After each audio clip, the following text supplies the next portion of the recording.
Semi conductor മാനുഫാക്ചറിന് വേണ്ടിയിട്ട് നല്ല സപ്പോർട്ടാണ് ഇപ്പം സെൻട്രൽ ഗവൺമെൻറ് അനൗൺസ് ചെയ്തിരിക്കുന്നത്. നമ്മുടെ കേരളത്തിൽ കുറേ ധാതു ഘടകങ്ങൾ നമുക്ക് അവൈലബിൾ ആണ്. അപ്പം അതിൻ്റെ ഒരു എക്സ്ട്രാക്ഷനും ഈ പറഞ്ഞ ഡെവലപ്മെൻറ്റും ഒക്കെ നമുക്കിവിടെ പോസിബിൾ ആവുകയാണെന്നുണ്ടെങ്കിൽ നമുക്ക് തീർച്ചയായിട്ടും നമുക്ക് യൂട്ടിലൈസ് ചെയ്യാവുന്നൊരു കാര്യമാണ്. പിന്നെ വേറൊരു മേഖല പറഞ്ഞിരിക്കുന്നത് നമുക്കിവിടെ പല IT പാർക്സ് നമുക്ക് കേരളത്തിലും വരുന്നുണ്ട്. ഏറ്റവും കൂടുതൽ ഡേറ്റാ സെൻറ്റേഴ്സ് കൂടുതലും ഡിപ്പെൻഡ് ചെയ്യുന്നത് എബ്രോഡുള്ള കൺട്രീസിനെയാണ് ഡിപ്പെൻഡ് ചെയ്യുന്നത്. ഇപ്പം നിർമ്മല സീതാരാമൻജി അനൗൺസ് ചെയ്തത് ഫോറിൻ കമ്പനീസ് ഇന്ത്യയിൽ data centres four cloud hosting setup ചെയ്യുകയാണെന്നുണ്ടെങ്കിൽ 2047 വരെ ടാക്സ് ഫ്രീ ആയിരിക്കും എന്ന് പറഞ്ഞിട്ടുണ്ട്.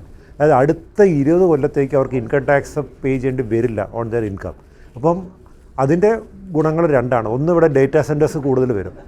രണ്ട്, നമ്മുടെ ഡേറ്റാസ് ഇന്ത്യയിൽ തന്നെയായിരിക്കും ഡേറ്റാ സെൻറ്റേഴ്സ് ഉള്ളത്. അപ്പം ആ ഒരു ഇൻവെസ്റ്റർ കോൺഫിഡൻസും ആ ഒരു ഒരു ഇന്ത്യയിൽ തന്നെ നമ്മുടെ അടുത്ത് തന്നെ ഒരു സാധനം ഉണ്ടെന്നുണ്ടെങ്കിൽ നമുക്ക് കൂടുതൽ വിശ്വാസത വരികയല്ലേ. അപ്പോൾ ആ ഒരു ട്രസ്റ്റും കാര്യങ്ങളും എല്ലാം കൂടുതലായിട്ട് ബിൽഡ് ചെയ്യാൻ പറ്റും.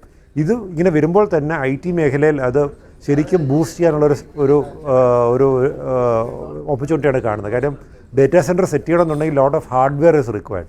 അപ്പം അതുകൊണ്ട് തന്നെ ഹാർഡ്വെയർ മാനുഫാക്ചറിങ്ങിനും കൂടെ ഒരു പുഷായിട്ട് കിട്ടാൻ ചാൻസ് ഉണ്ട്.